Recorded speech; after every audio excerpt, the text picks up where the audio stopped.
Hey guys, welcome to another episode of The Rachel Cruz Show. We always talk about how money is not just tactical and like the logistics around it, but it's emotional because it affects so many parts of our lives, including our relationships. So if you've ever been out to dinner with a group of friends, then it's time for the bill to come and someone's like, yeah, just split it 5 ways. Someone else is like, no, we need to, no, everyone divvy up what you got. No, I'm gonna pay my fair share. A little bit of awkwardness, a little bit of like, I don't know what to do. Well, that's just one very small example about how money can affect your relationships. So we're gonna walk through 5 ways that money can ruin your relationships. Number 1 is being too legalistic. I talk about nerds and free spirits a lot. And so you're nerds, you love the budget, you love being in control, you love Excel, everything just has its order in its place, where free spirits are a little bit more relaxed. Well, nerds on the extreme end can be really unhealthy. They can get so dang legalistic about the budget, about the money, that they actually take the money stuff and it trumps the relationship. And you're like, no.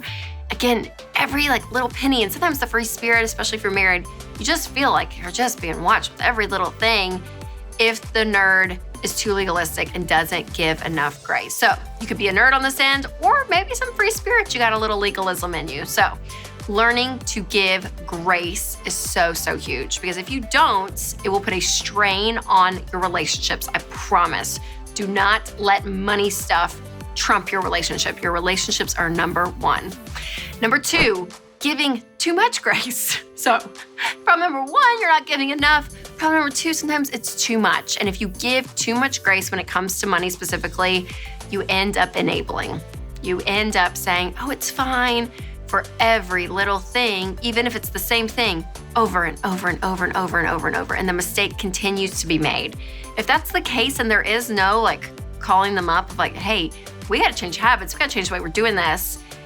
If you don't just actually tell the truth, because there is a balance there of speaking truth, then that can end up putting a burden on you. I have heard so many stories about this.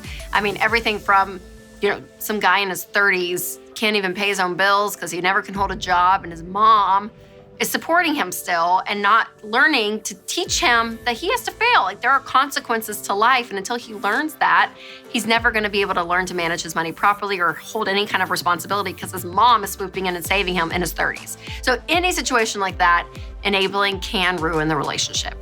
Number 3, avoiding talking about money before you get married. This is a big one. So money fights and money problems, one of the leading causes of divorce in America today.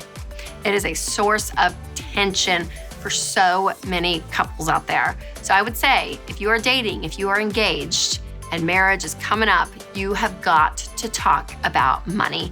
Just dive into it. And you can talk about, the logistical side of, hey, how much money do you make? How much debt do you have? Do you have anything invested? Do you own a home? Get the basics covered. Understand where they are financially. Not that you're gonna necessarily make your decision based on that and those facts, but you need to know the person going in. And then also the emotional side of money. I mean, talk about generosity, talk about contentment, talk about the values and principles around money that you hold true and where you really see it in your life. Because if you're not on the same playing field and you're not talking about it now, you're gonna get into marriage and you're gonna create habits that are gonna be really hard to undo. So all of you dating that is heading towards marriage or you're engaged, talk about money, talk about your future, talk about what you want to do together. Number 4, bailing your parents out. This is a really hard one because there's a real thing about honoring your mother and father. That is a true, it's in scripture, but it really is a big thing. And so what's interesting is I've talked to so many people in their 30s and 40s, and they've already surpassed their parents financially. And some of them feel a burden because the parents nag this on or they just feel this need to help their parents out. So there is good and healthy ways to do this. And if you have the money, if you guys are out of debt and you have your emergency fund in place and you have some extra money and your parents, they're really working hard and they're trying their best, but you just want to do something crazy for them and help maybe pay their mortgage payment for a few months or give them money, whatever it is, but that your parents have good money habits, that's a blessing, that's a gift if you choose to do that. I think that's wonderful. Where it can ruin the relationship is if your parents have really, really poor money habits. Any amount of money that you throw at them, honestly, is not gonna solve a lot. It's really not. because it's gonna end up just being in the cycle of their bad money habits. And so what you wanna do is help walk them through, help them with a guided plan, give them a Ramsey Solutions book. I don't care what it is, but get them on a place where like, yes, okay, I'm not just trying to bail you out of every mistake you're making. I'm actually teaching you and helping you, because when you put money towards something good with good habits, it's gonna be magnified in a great way. But if you put it on stupid habits and habits, you're like, oh, that money's gonna disappear. It's gonna do nothing for them. So that can really put a strain on the relationship. And the last money mistake that can ruin your relationships is not setting boundaries. So this could be something as simple as telling your girlfriend, maybe you don't have money this year to buy her a birthday gift. And to get her a gift, you gotta go into debt. Well, probably need to communicate it and talk about it.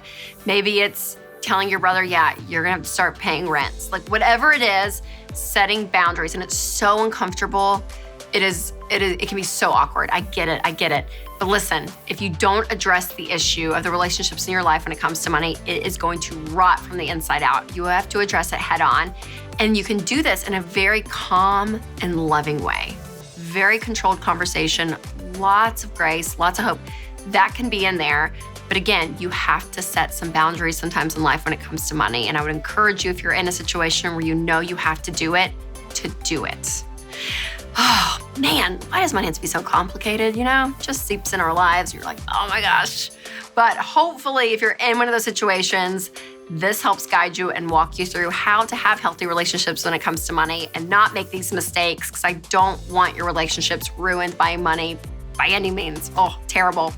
Now, to get more information on relationships and money, you can check out my new book, Know Yourself, Know Your Money, because I really do want you guys to take control of your money and create a life you love.